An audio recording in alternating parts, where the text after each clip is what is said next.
ঐক্যমত কমিশন, সেখানে আমরা আলাপ আলোচনা করছি, অনেকগুলো প্রশ্নে আমরা একমত হয়েছি। 20টার মধ্যে 19টা প্রশ্নে আমাদের মধ্যে মতৈক্য তৈরি হয়েছে। আমাদের মধ্যে শুধু হতাশার ছায়া না, সরকার একই সাথে কিছু অসাধারণ উদ্যোগ নিয়েছেন, এটা বিবেচনার মধ্যে রাখা দরকার।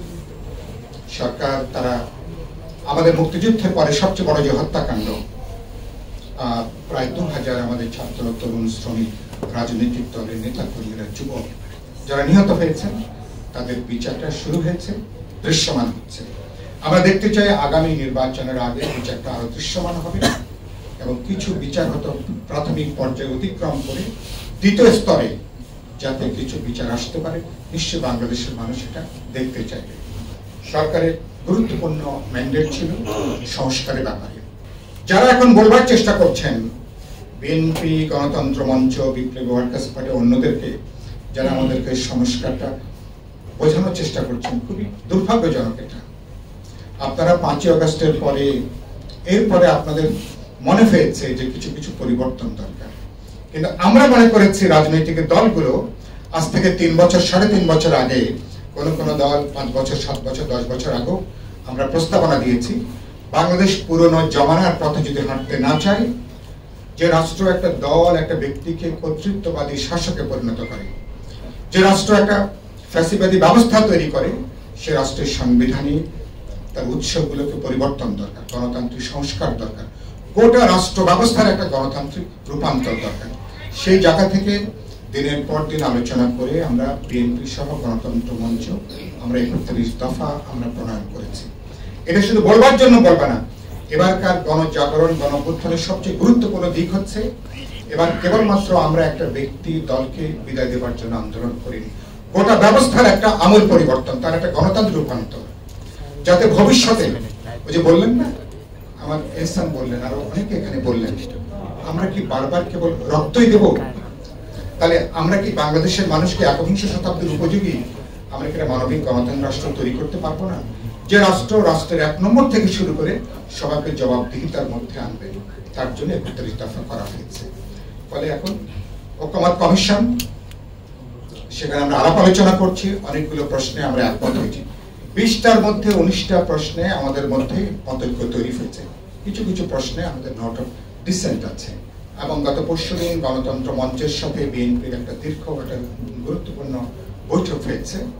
সেখানে বিএনপিকে গণতন্ত্র মঞ্চের দিক থেকে আমরা অনুরোধ করেছি যে ঐক্যমত কমিশনে যেসব ব্যাপারে আমাদের মধ্যে এখনো কিছুটা দূরত্ব আছে, ভিন্নমত আছে, আলাপ আলোচনা করে আরো খানিকটা ঐক্যমতের জায়গাটা তৈরি করতে পারে কিনা, নারী প্রশ্নে, শ্রমিকদের প্রশ্নে, অনেকগুলো গুরুত্বের প্রশ্নে। এবং বিএনপির অ্যাক্টিং চেয়ারপারসন তারেক রহমান, তিনি এটা খুবই ইতিবাচকভাবে নিয়েছেন। বিএনপির মহাসচিব সহ স্ট্যান্ডিং কমিটির গুরুত্বপূর্ণ নেতৃবৃন্দরা ছিলেন, তারা এটাকে খুবই ইতিবাচকভাবে নিয়েছেন। এবং বিএনপি যেভাবে গোটা এই দলটা, হ্যাঁ, তাদের নিচে কিছু প্রশ্ন আছে, এত বড় বিশাল দল, নিচে অনেককে সামাল দিতে পারছেন না, এটা সত্য, কিন্তু একই সাথে এই দলের নেতৃবৃন্দের যে কমিটমেন্ট এবং তাদের যে ওয়াদা, সেদিনও তারা যেভাবে তারা বললেন, এবং আমরা বলেছি যে এই সরকার একটা অন্তর্বর্তী সরকার, এই সরকার হয়তো কাজটা শুরু করবেন, কিন্তু ভবিষ্যতে পার্লামেন্ট নির্বাচিত সরকারকে, তাদেরকে এই মহাযজ্ঞটা, এই বাংলাদেশকে গণতান্ত্রিক উত্তরণের মহাযজ্ঞটাকে এগিয়ে নেওয়া দরকার। এবং সেখানে আরেকবার আমরা একমত হয়েছি।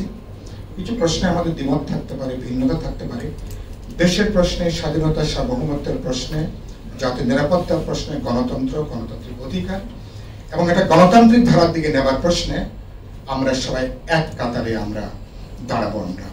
এবং এবারকার অভ্যুত্থানের স্ববিরোধিতা হচ্ছে যে একই সাথে এবারকার অভ্যুত্থান যেটা অসহিষ্ণুতা জন্ম দিয়েছে, এবারকার অভ্যুত্থান একই সাথে একটা উগ্রবাদের যেভাবে জন্ম দিয়েছে, যে উগ্রবাদ নারীদেরকে আবার পেছনে নিয়ে গেছে, নারী অধিকারকে আবার প্রশ্নবিদ্ধ করছে, আবার মানুষের জানমালের নিরাপত্তাকে যারা আবার বিঘ্ন ঘটাচ্ছে, এবং দুর্ভাগ্যজনকভাবে প্রথম দিকে কমাসে সরকারের ছত্রছায়ায় এই মব সন্ত্রাসগুলো সংগঠিত হয়েছে। এবং এটা খুবই দুর্ভাগ্যের ব্যাপার। এবং সরকারের মধ্যে অনেকগুলো সরকার একসাথে কাজ করাতে সরকার যে কাজটুকু করতে পারত, সেই কাজটা সরকার ঠিক মতন করতে পারেনি। সরকারের কিছুটা শুভবুদ্ধির উদয় হয়েছে। আমি নিশ্চয়ই প্রফেসর ইউনূসকে সেজন্য ধন্যবাদ জানাবো। আমি কদিন আগে প্রফেসর ইউনূসকে বলেছি আমাদের সঙ্গে আলোচনায় যে আমরা আপনার নেতৃত্বে মাত্র একটা সরকার দেখতে চাই।